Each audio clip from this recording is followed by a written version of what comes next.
Hi, so we're on Sunday, day 4 of my 7-day dances.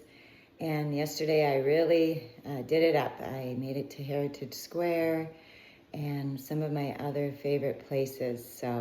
And last night, I don't know, the blessings just keep coming. I was able to make it down and be on the pier for the fireworks. So it was really great. It was a wonderful thing. Um, so today I wanted to talk a little bit about a couple of things that I've, encountered over the weekend. And I ran into somebody yesterday from one of my favorite bands who I always try to get to whenever I can. And I ran into somebody who told me his story. And he's quit drinking about 19 months ago. And um, and it was through multiple blessings that happened in a strange and wonderful way. It's almost as if God just stepped in and picked him up.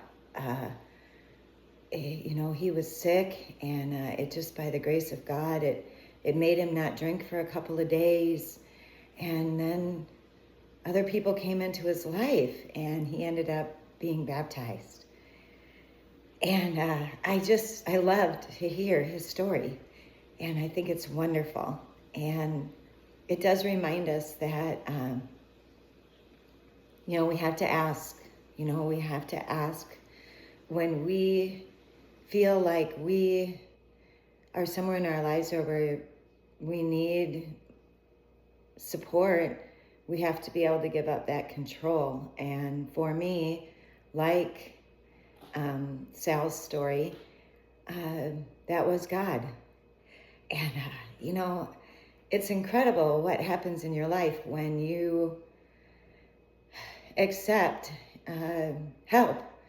And when you say, I need help. I can't do this anymore. So the other thing I got out of that yesterday was he told me that one of the hardest things to deal with this is the guilt. And I heard him because I clearly understand what that feels like. And I know that it's a really difficult thing to get through because you're trying to heal, but in the same sense, as the alcohol leaves your system and your mind and body begin to work, along with that does come the memories and of things that you might have done that weren't so good. And yes, it impacted your family. It impacted your friends. It impacted the people around you. It probably affected coworkers. And in different ways and different stages throughout your life. And so I hear you. I know what that guilt feels like. So you embrace it and you accept it. And you also accept that you did those things. And yes, you were under the influence of alcohol, but you still made those choices and they were yours. So you have to own up to them and in some kind of way.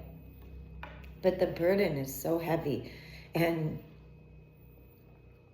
it's greater than us. And in order to keep healing, and in order to be there now, here, in the present, in this moment, with those people that you love, the ones that haven't given you another chance yet, and the ones that have, you embrace those people and you let them know, I appreciate you.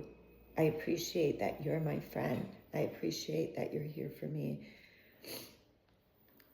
They just want you to get better. And so what I do with guilt is I acknowledge it. and I understand what my part was in it. And I also understand that,